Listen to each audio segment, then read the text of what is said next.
Hello everyone, welcome back to my channel. I hope you all are having a wonderful day today because I am, because I'm going to be sharing to you one of my most favorite books from one of my most favorite authors for 2025. So just sit back, relax while I tell you my thoughts and my ratings and while we appreciate this cover. Hello everyone, my name is Sophie and I love reading. As you can see, I do book reviews as we're doing right now, and I also share what I read nearly at the end of every year. So if you guys are waiting for everything I read for 2025, stay tuned for that one because I'm excited to share with you guys everything I read last year. Happy New Year everyone. I hope you all are having a wonderful start of the year. As we start, we're going to do Six Crimson Cranes because it was one of my most favorite books. I enjoyed the characters, the plots, the twists, the the setting. The setting was amazing. But before I get ahead of myself, this is Six Crimson Cranes by Elizabeth Lim. It has a prequel and a sequel, so technically it's like a trilogy, but a duology.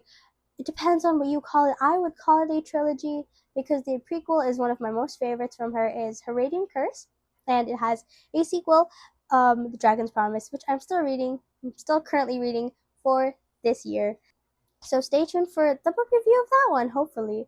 But of course, of how amazing this book is, it deserves its own book review. So the summary of this one is Shiori is a princess in the land of Kiyada, and she has a secret. She has magic, forbidden magic. So we actually don't know what would happen if her father or like the government would figure out about it.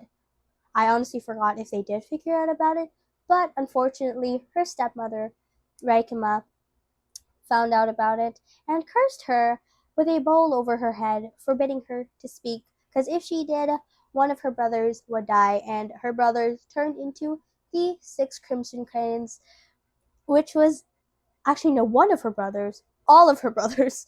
She had six siblings, and they all turned into cranes. So if Shiori would just say a word, they would die. The stakes that she's facing are really high because she can't speak. She's been sent far away from her castle with a bowl over her head. No one is able to recognize her, and she can't talk. And I don't think she knows sign language. So she has to survive and find her brothers, but her brothers won't recognize her because they're cranes. So now she has to find her brothers with what she has, which is why I really love Shiori. Her resilience and her strength to keep going is absolutely amazing. And she was pretty young, wasn't she? Like, I believe like she was about 16 to 18 years old, and her strength to keep going absolutely blew me away.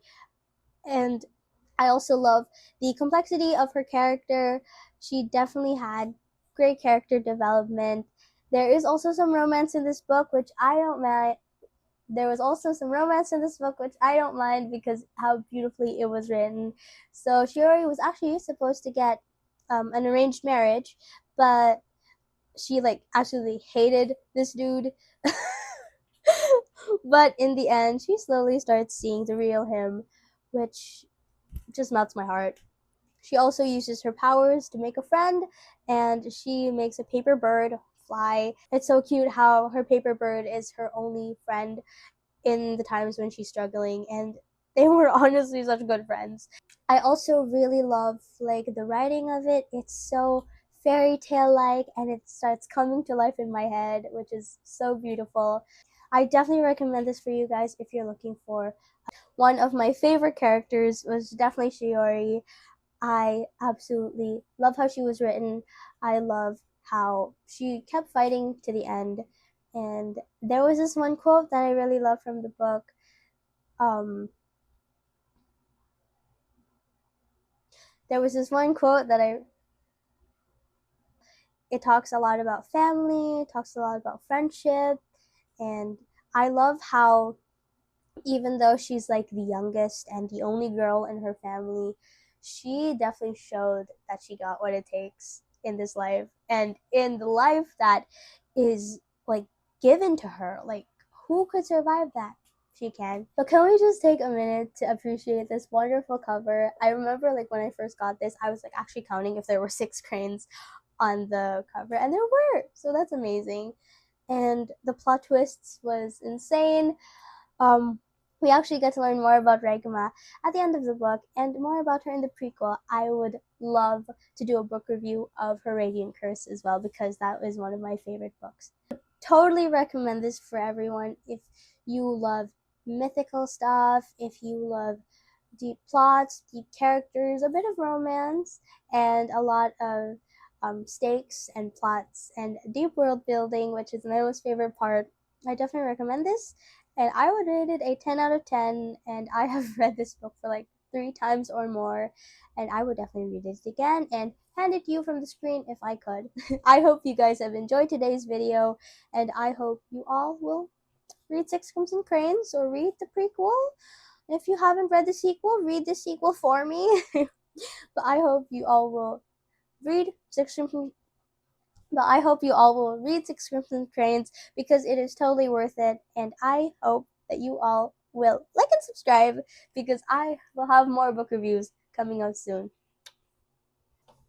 Really, like 16 to 18 in betrothal. In betrothal.